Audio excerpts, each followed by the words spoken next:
ससुराल वालों,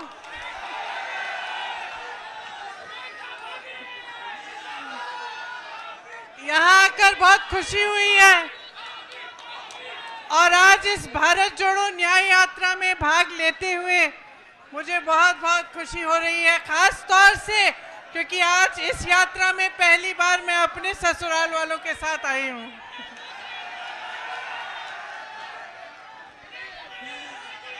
तो आपको याद होगा, बोलूं, आपको याद होगा मैं 2 साल पहले यहाँ आई थी, याद है? बड़ी मीटिंग हुई थी, बोलने दो भाई। आपको याद होगा 22 में मैं यहाँ आई थी, मीटिंग हुई थी बड़ी। अरे भैया बात सुनने दो, सुनने दो। और रोड शो भी हुआ था। मैं आपसे पूछना चाहती हूँ कि तब से आज तक कुछ बदला है? उस समय चुनाव था विधानसभा का, आपने भाजपा को जिताया, योगी जी को जिताया, 2 साल और उनको मौका मिला है। मैं आपसे पूछना चाहती हूं कि जो आपकी समस्याएं हैं, जो आपकी असली समस्याएं, आपका दुख है, जो महंगाई है, जो बेरोजगारी है, जो रोज रोज इन परीक्षाओं में जो पेपर लीक हो रहे हैं, जिनके लिए नौजवान बच्चे, आपके बच्चे मेहनत करते हैं, पढ़ते हैं, फीस भरते हैं, ये सिलसिला अभी तक जारी है कि नहीं कि पेपर लीक होते रहते हैं? बताइए, जारी है? तो जब आप 2 साल बाद सरकार चुन रहे थे, आप चुनाव में अपना वोट डाल रहे थे, तो मैं जानना चाहती हूं कि आप क्या सोच रहे थे? क्या आपने सोचा, सुनिए, क्या आपने सोचा कि यहाँ का विकास होगा? सोचा था? अब यहाँ पे पीतल के कारखाने हैं, बड़े बड़े पीतल के कारोबार हैं, क्या आपकी तरक्की हुई है? हुई है। जितनी भी मदद आपको सरकार से मिलनी थी वो बंद हो गई, ऊपर से जीएसटी, और जितना काम कर रहे थे उसका शायद आधा काम कर रहे होंगे आज। मुश्किलें कम हुई हैं या बढ़ी हैं? बढ़ गई हैं। यहाँ नौजवान हैं सारे, उस समय मैंने पूछा था रोजगार मिलता है? आज रोजगार मिल रहा है। तो ये जो मेहनत कर रहे हो, जो 4-4 बजे सुबह पुलिस में भर्ती होने के लिए दौड़ लगाते हो, तो सेना में भर्ती होने के लिए दौड़ लगाते हो, उसके बाद जब परीक्षा लिखते हो, उसके लिए फीस भरते हो, माँ बाप मेहनत करके ट्यूशन में भेजते हैं, ये सब करने के बावजूद क्या होता है? आपको मालूम है कि 28 लाख बच्चों ने, यूपी के 28 लाख बच्चों ने पुलिस का भर्ती का इम्तिहान दिया है। 28 लाख, सोचो, इसका मतलब है कि यूपी के लगभग हर गांव में से 4 या 5 नौजवानों ने ये परीक्षा दी। एक आशा थी, एक उम्मीद थी उनके मन में, ये नहीं कि मुफ्त में कुछ मिल रहा है।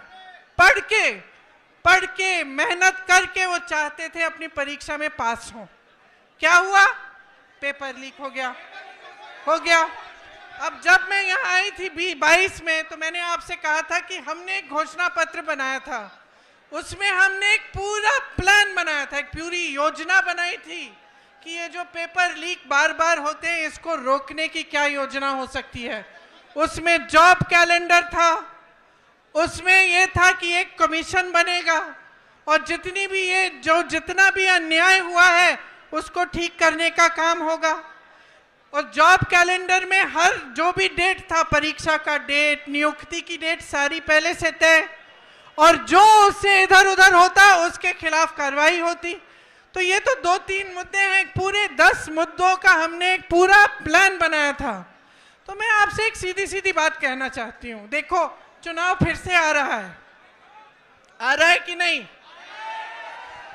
फिर से आपको अपना मत डालना पड़ेगा। अब आप खुद ही देख रहे हो, बार बार भाजपा की सरकार आ रही है, केंद्र में आ रही है, प्रदेश में आ रही है, आपकी बेरोजगारी बढ़ रही है, आपकी मुश्किलें बढ़ रही हैं। तब किसान आंदोलन कर रहे थे 2 साल पहले, आज किसान आंदोलन कर रहा है। तब सड़क पे बैठे थे ठंड में सर्दी में, आज बैठे हैं। तब उनकी सुनवाई नहीं थी, आज उनकी सुनवाई नहीं है। और इसी तरह से आप सोचिए, जब जब बुलडोजर चलता है इनका, तो किसके घरों पे चलता है? किसके घरों पे चलता है? जोर से बोलो।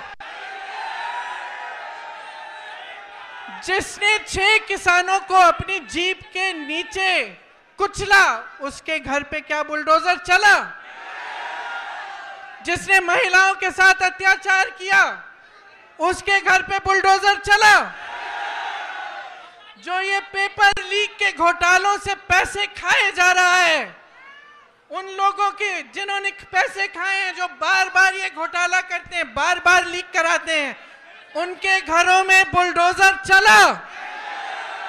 नहीं चला ना। सोचिए, ये सब बहुत बड़ी बड़ी बातें हैं दिखावे के लिए। ये जितने बड़े बड़े इश्तिहार आपको दिखते हैं, जिसमें आपको दिख रहा है कि बहुत तरक्की हो रही है, जब तक आपकी तरक्की नहीं होगी, जब तक आपको रोजगार नहीं मिलेगा, जब तक आपके पेपर लीक बंद हो नहीं होंगे, तब तक आपकी तरक्की नहीं हो सकती है। जब तक यहाँ की महिलाएं सुरक्षित ना हो, आगे बढ़ नहीं पाए, तब तक आपकी तरक्की नहीं हो रही है।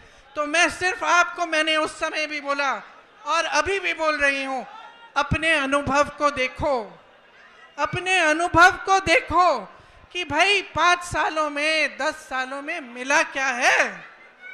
नौकरी मिली, दुकान जाते हो तो सब्जी खरीद पाते हो। आपको मालूम है गन्ने का जो दाम है, जो आपको मिलना चाहिए सरकार से, वो हर साल, पिछले 7 सालों में हर साल सिर्फ मात्र 7 रुपए गन्ने का दाम बढ़ा है कि नहीं? 7 रुपए, ठीक है? तो मान लो 5 सालों में 35 रुपए बढ़ा होगा। और आप जब सब्जी खरीदने जाते हैं तो कितने बढ़ गए दाम? आलू मिलता है, प्याज मिलती है, टमाटर मिलता है, आप जाते हो 3 चीजों को लेने के लिए, घर आते हो 1 लेके। तो भाई देखो, जब तक आपको खुद समझ में नहीं आएगा, जब तक आप अपने अनुभव पर नहीं उतरोगे, तब तक कुछ नहीं बदलने वाला। हम चीखते चिल्लाते जाएंगे, कुछ नहीं बदलेगा। बदलाव तब आएगा जब आप अपनी परिस्थितियों को समझकर अपना वोट डालोगे, जब आप सवाल उठाओगे सरकार से कि मुझे सब्जी क्यों नहीं मिल रही है, इतनी महंगाई क्यों है, मेरा बच्चा पढ़ता है, मेहनत करता है, उसको नौकरी क्यों नहीं मिल रही है। जब तक ये सवाल आप नहीं उठाएंगे, जब तक इन परिस्थितियों को देखते हुए आप अपना वोट नहीं डालेंगे, तब तक आप इसी खाई में डूबे रहोगे। इसीलिए मैं आपसे कहना चाहती हूं, इस खाई में से निकलो। जब वोट डालने जाते हो, सोच समझ के अपना वोट दो। कांग्रेस पार्टी के पास योजनाएं हैं, करके दिखाया है, और आप सब अपने ही अनुभव से ये चीज समझते हैं। तो आज आपके बीच आकर मैं सिर्फ इतना कहूंगी कि जो भी वोट आप डालने जा रहे हो, बड़ी बड़ी बातों पे मत डालो, जो ऊपरी दिखावा है उस पे मत डालो। जो तुम्हारी जिंदगी में गुजर रहा है, जो तुम्हारा जीवन है, तुम्हारा अनुभव है, तुम्हारी परिस्थिति है, उसको सोच, उसको समझ के कि ये क्यों हो रहा है आपके साथ, तब वोट डालो। ये न्याय यात्रा है। राहुल जी, भारत जोड़ो यात्रा में 4000 किलोमीटर क्यों चले?